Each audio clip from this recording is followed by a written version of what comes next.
Next in line, we have Mark from Bancor, and he's going to talk to us about DEX MEV in closed form or minor extractable value in closed form. So please welcome him in.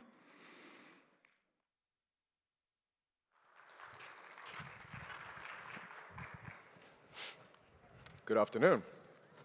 Yes, my name is Mark Richardson. I'm the project lead at Bancor. And this is going to be a slightly more generic talk, so I'm not going to be discussing our products, or at least not directly. And instead, I thought we'd take the opportunity to explore a concept that has come to, I'd say, dominate the DEX space for the last few years, which is called sandwich attacks. And while I think that, especially at a conference like this one, a lot of you are already going to be familiar heuristically with what a sandwich attack is. I wonder how many of you have actually tried to sit down and calculate a sandwich attack or how to perform one. So what I'm going to be doing is first introducing the topic for those who aren't familiar with it. That will require me to introduce some notation, and then we will sort of go through some of these calculations together, and then I can speak more generally about sort of where there's, I think, still room for research here and how it might influence DEX protocol development. So let's get the most boring parts out of the way, which is notation first. Obviously, there are a large number of different competing standards in the industry. I quite like this one. We're just going to consider the canonical x times y equals k liquidity pool, which generalizes to concentrated and n-dimensional cases as well, but let's keep it nice and simple so that we can get through the lecture in a reasonable amount of time. So this cylinder is going to represent a liquidity pool, and it's got two token balances, which are x and y. And I'm using the subscript p to refer to the pool. And then, of course, it has a fee parameter, which is something that I think is horribly named in the industry, but it's the nomenclature that the industry has adopted, and so we're going to be stuck with it. And I'm going to be using the small Greek letter delta to denote that value. And then, of course, you have a user who's then interacting with that liquidity pool. And so we're going to assume that they have a wallet that have a balance of both x and y as well. And I'm going to use the subscript u to denote which balances belong to them. And then the interaction is going to be the user sending some delta XU into that liquidity pool, and then some delta YU comes back from the liquidity pool. And just to be clear, I'm going to use both positive numbers in these situations. In some circumstances, it does make sense to actually have an implicit negation on one of those, especially if you're examining the finances from the perspective of the concentrated liquidity pool or from the normal liquidity pool. But in this case, the transaction is going to be explicitly signed, which means that all of these numbers are positive and in the reals. Okay, so that's the end of the notation. Let's quickly describe the exchange model, which again, I assume many of you are already familiar with it. Probably makes sense to examine this first from the feeless situation, and these are the familiar swap equations that I'm sure you've all seen circulated since sort of circa 2016. The way that I am depicting it here, you'll notice using sort of function notation, and this is so that we can say explicitly which is the value that we know, and then which combination of constants are we using to calculate a specific output. So for example, for delta XU, given the convention that I've just introduced, this is a user who is requesting to send to the liquidity pool a certain number of X tokens, and so we need to calculate the number of Y tokens they're going to receive. But that's not the only way that you can do it, right? The user could just as easily request to receive a certain number of Y tokens from the liquidity pool, and this means that we need to calculate the number of X tokens they're supposed to send into it, right? So the difference is basically I want to sell a certain number of things, or I want to buy a certain number of things, and I need, you know, the corresponding output. And so this is the convention I'm going to be using for that. Okay, now that's the feeless model. Let's talk about fees briefly, and maybe a couple of notes on why I think it's a bad way to describe them. Usually, this is the one that's it's been most universally adopted, which is called fee from amount in. This is the one that's used by like Balancer and Uniswap. And you'll see in the way that the algebra is written here, you can sort of get the idea that it is applying a modifier to the input amount. So if the user is sending in, let's say, 10 tokens, the fee modifier will simply reduce it by a certain amount and then compute the swap according to that modification. And so this is heuristically sort of extracting a fee from the transaction before the transaction is computed. But there's, I think, a better intuition with that sort of doesn't result in the same sort of paradoxes you get during financial analysis of these things. And that's to note here that in both of these equations, you can actually just factor out the fee term and realize that you're actually just augmenting the balance that the user is interacting with. So rather than subtracting a fee from the amount that's being sent to the liquidity pool, instead we can actually just say that if the user is sending X into the liquidity pool, we're going to pretend that the balance of X inside the liquidity pool is slightly larger than it actually was, and that gives you exactly the same quote price, but now doesn't require any sort of hand-wavy allusions to a fee that's being extracted. And you can see the comparison here between the fee from amount in and the feeless version there. And then, of course, the same transformation applies when you're flipping this equation around and computing it from the reverse perspective. Okay, so that's fee from amount in, and these are symmetric equations, so you can flip the inputs and outputs, no problem. Now we're going to move to fee from amount out, which actually has the same heuristic, right? Instead of removing a certain amount from the input amount, instead we push everything through the exchange algorithm, and then from the output amount, that's where we extract the fee from. But even in this form, without modification, you realize that it actually is just augmenting the Y balance, or at least decrementing it, making it appear slightly more scarce, and that causes the price quote to become slightly larger. And this means that you're actually trading on a very well-defined curve, and one where you no longer need to refer to fees at all. And so, yeah, this is the setup, right? In all AMMs that use these kinds of curves, and this kinds of system, there is always a fee being implemented, and so we don't need to consider the feeless version, although we can use that as kind of a base case through which we can compare some of the results. And note that in all of these equations, again, they're symmetric and reversible, so it doesn't really matter which one you use, and you can swap the token balances for X and Y if you like. So that ends the exchange model. Let's have a look at just some quick examples. So let's say that we have a liquidity pool with 100 X tokens, 100 Y tokens, and a fee of 0.003, which is akin to about 30 basis points, which again is pretty standard. We're going to be using the fee from amount in model. All we have to do then is say, okay, assume that the user is swapping some number of X tokens, let's say 10. And then substitute all of these values into the equations that I've just presented, and then this is the, effectively the process that the smart contract would perform in order to compute the amount that we're sending back to the user. So in this specific circumstance, with a pool in that state, and a user sending 10 tokens in, they're going to be receiving 9 and change of the Y tokens. Okay, but what about fee from amount out, right? Different set of equations and slightly different financial intuition being applied to it.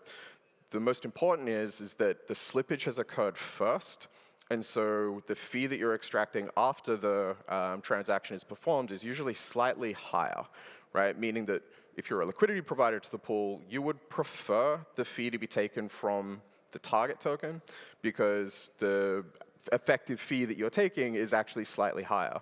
And so I can show you what that looks like. Here. So if you have a look at just these bottom rows, the difference is subtle, right, but significant.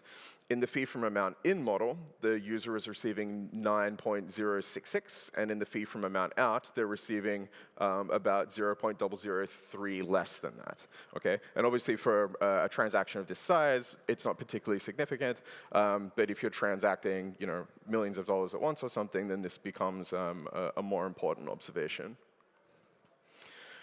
Okay, the other thing that I want you to note here is that this is an MEV talk. And these fees and quote prices and things, they relate to the user, sure, but they're also going to relate to the person who is using the same system as them to exploit them. And there's a very subtle but important interplay between the settings that you have on your liquidity pool and how exploitable naive users are. And that's a non-trivial conclusion and something that I'm going to at least show you how we're going to get at and prove for yourself. So let's have a look at sandwich attack basics. Again, I don't want to insult the intelligence of my audience here. I know ETH Belgrade has a highly technical community. But let's just examine it quickly so that we can better contextualize some of the slides to follow. So in the naive case, right, you can imagine a user simulating their transaction on a smart contract and working out whether or not this is, in fact, the exchange that they would like to commit to. And I say that this is naive because it completely neglects the fact that the transaction that's going to be processed is contingent on the state that the pool is in at the time the transaction is mined, not at the time that the transaction is signed. And therein lies an opportunity for exploiters to take advantage of users that haven't set, for example, good min returns or slippage tolerances. And you'll find that, strangely enough, now more than today, slippage tolerances on common user front ends are becoming more and more liberal, right? Like 5%, 10%, 20% slippage tolerances. And users are actually being told that this is necessary. And I stipulate that it's actually the people who are running these exchanges who are trying to make it as easy as possible for themselves to perform sandwich attacks on these users.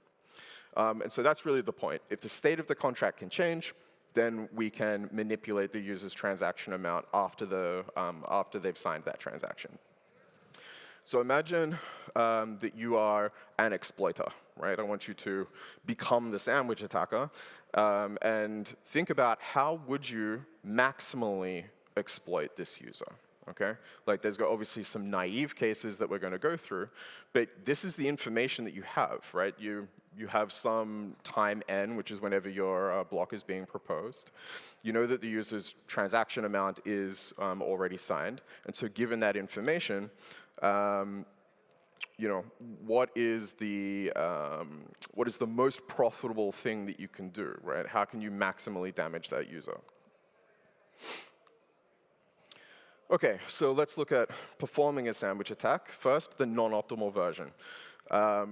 We've got the user's transaction here, and really what's happening is that this is where the reorganization inside the block is occurring. So this is the state of the pool that the user saw, and then because we have access to the ordering inside the blockchain, inside the block, we actually cut their transaction out, and then we're going to paste our own transaction in front of them, right? This is called the front-running step. And I said that this is the naive, non-optimal case, so let's just front-run them with exactly the same input that they had, right? So the user is swapping 10 tokens, so we're going to swap 10 tokens as well. Then, after we've pasted our transaction ahead of theirs, that's where we paste their transaction after ours, okay? So now, we've transacted 10 tokens in front of them. We've extracted the 9 and change Y tokens. Then the user swaps their 10 tokens in, and they now have only 7.5 tokens when they were expecting 9. Now let's just have a look at this and try and analyze the user's, let's say, disappointment. The transaction that they were expecting is the one on the top of the slide, and the transaction they received is the one on the bottom, which is about a 20% increase in price relative to the deal that they simulated as they were signing the transaction.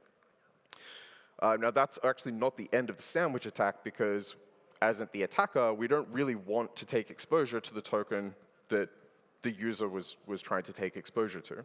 So even though we front run them with a certain trade, we have no intent of keeping the tokens that we purchased. And so what we're going to do is basically we take all of the tokens that we bought here, and then we feed them back through the liquidity pool after front-running the user to extract the same token that we started with. And so this is why sandwich attacks are usually performed with something like USDC or USDT as a starting currency, or something like ETH is also very common. And so if you have a look at the overall process here, and remember, this is an atomic trade, right? So there is no risk to trying this. We've extracted 1.73 of token 0 effectively for free from that user by way of this x times y equals k algorithm. And the fact that it's risk-free means that it's a type of arbitrage, right? It's a malicious, right, sort of terrorist-style arbitrage. Okay, so that's just the naive version, right? We just said if the user's trading 10 tokens, then we're going to front-run them with 10 tokens. But what's the maximum amount of value that we can extract from that user? Now, setting this up can take a little bit of effort, but my ambition with this talk is to show you actually that it's very achievable. If you haven't tried these sort of algebraic processes before, I'm not trying to intimidate you with this. I'm actually going to hold your hand and walk you through it so that you can find other exploits in MEV. But not because I hope that you're going to weaponize them. In reality, the people that would weaponize these things already have. It's so that you have a better understanding of, I think, your defensive programming mandate when you come to design new protocols. So if we start with this exact same system, right, the 100 of the X tokens in the pool, 100 of Y tokens in the pool, user trading 10 tokens in, and we're taking a 30 basis point fee in the pool. What is the best way to set up this sandwich attack trade? And how would you even go about this process in an optimization setting? The only information we have is the state of the pool and what the user is going to be sending in. There is a symbolic solution to this, and I'm going to show you how to do it using just the equations that we started with at the beginning of this slide. And these are, you didn't have to come to my presentation to get these equations. I'm sure you've seen these in dozens, if not hundreds, of white papers already. And so let's just go through those steps. We know that we're going to perform a transaction in front of the user. Then the user is going to perform a transaction after us, and then we're going to backrun both of those transactions. So what I'm doing here is I'm using the subscript A to refer to the attacker. And you see that I'm basically just iterating the state of the pool algebraically. So every time we've got a new equation, it has sort of memory of the transaction that was processed before it. And so now that we have these equations, what we're trying to do is to rearrange them in such a way that we can express it as a function of just the information that we have at the time that the transaction is being mined. So here, for example, delta XA is the thing that we're going to try and optimize for. And in this expression is equal to delta YA, right, which is the amount that the attacker receives during that first part of the transaction. And so we can substitute that in to start nesting these equations together. And so now in the top of this slide, we have function of XU, which is the amount that the user is trying to trade, and XA, which is the amount that the attacker is front-running with. And this computation results in or collapses down to delta YU, which is the last substitution that we need in order to fully nest these equations together, which produces something that looks pretty intimidating, but this is deliberately not optimized so you can see the structure, right? You can actually see these things nesting together. And so you can very, very easily go through and go through that cancellation and refactorization. And what I want you to see here is that we're basically calculating the difference between the amount of X tokens that the attacker sent into the pool and then got out of the pool at the end of the sandwich. So this is effectively the sandwich attacker's profits, and then this is expressed as a function of just the variables that the pool has and the amount that the user was looking to trade. And so to optimize that, we really have a point inflection problem. Right? We just need to take the derivative of this side of the equation with respect to the amount that we're front running in. And then when that becomes 0, right, that will maximize the profits for this thing. Again, it looks horrendous until you realize that the derivative of this is actually not so bad. Right? We have some simple quadratic looking equations, and a lot of these are going to cancel out when we actually set this thing to 0. Now these constants, I am hiding some of the complexity here because not any one of those of A through G is intuitive, but it's just algebra, right? At the end of the day, these are just going to collapse down to single numbers. And yeah, the most important thing is that everything here is constant from the perspective of the attacker. So at the time that the transaction is being mined, this is like a few microseconds of computation to get these out. Okay, so now we've got our optimization.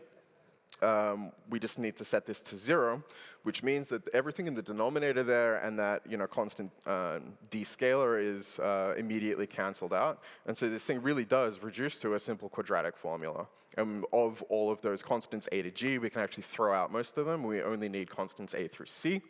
Of course, there's a plus minus here, but we only care about solutions where we're sending in positive token quantities. Okay, so now that we've got this situation, we basically just need to evaluate it for the constants that we have, for the information that we have. And this means that we calculate an amount of 3,386 X tokens. This is the optimal front-running trade in the sandwich attack. So let's have a look at what the ramifications are in the user, because that's a lot, right? This is 300 times, right, the amount that the user is trading in. From the user's perspective, right, they were expecting to get 9 tokens and change, and after an optimal sandwich attack, they're only receiving 0.008. Which is 110,540% increase in the relative price, right, compared to what they were expecting to pay. And so that's for the fee from amount in. I want to now challenge you to think, how would this change if we're doing fee from amount out?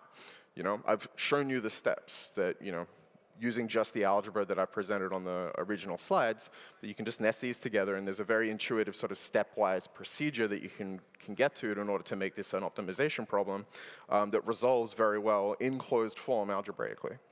I'm not going to show you the steps to that because it is slightly more complicated. It results in a quartic equation that needs to be solved. But I will refer you to some of the work that I've done that describes that. But in that particular case, the optimum front-running amount is considerably lower. So with the fee from amount in model, you need like 3,000 tokens or whatever, and you can do that with a flash loan or something, so it doesn't really matter. But notice as well that the amount that the user is receiving in the optimum attack is much higher than the amount that they were receiving in the optimum attack with the fee from amount in model.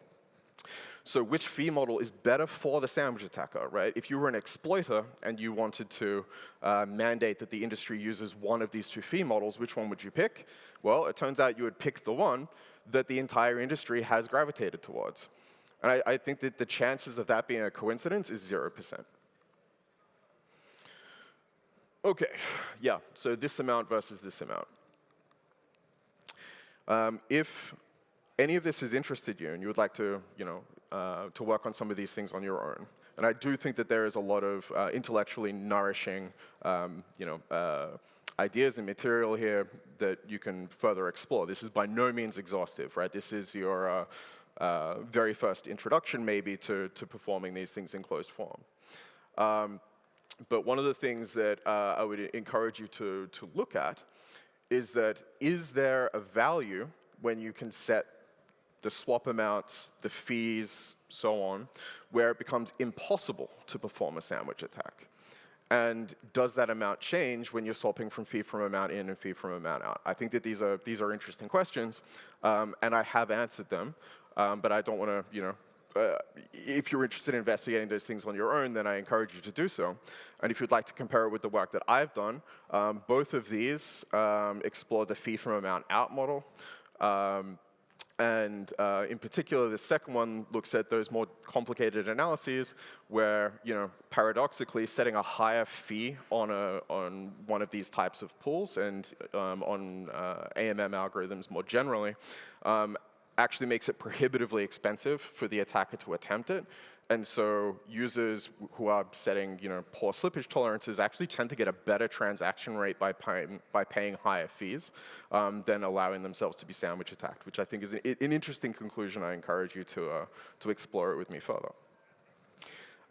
Yeah, I'm the project lead at Bancor. Carbon DeFi is our flagship DEX. These are anagrams of each other, by the way. And Carbon is interesting because, at least dovetailing it together with the presentation that I've just given you, it was built with MEV resistance as like one of its designing principles, right? One of its founding principles. And so unlike conventional AMMs, and carbon isn't necessarily an AMM, but these sandwich attack techniques do not work because the assumptions that are required for sandwich attacks to work are broken in that context. If you would like to speak to me about this or about anything else, the best way to reach me is probably Telegram, usually, or my email. These two in the middle I'm probably never going to read your message, so maybe ignore those two. And of course, I'm going to be around the conference, so if you'd like to chat with me while I'm here, I'm in Serbia for the next week. Thank you so much for your attention. I hope that this was enriching for you. And I'm happy to take any questions, although I think I have also gone over time, so I'll try and keep it short.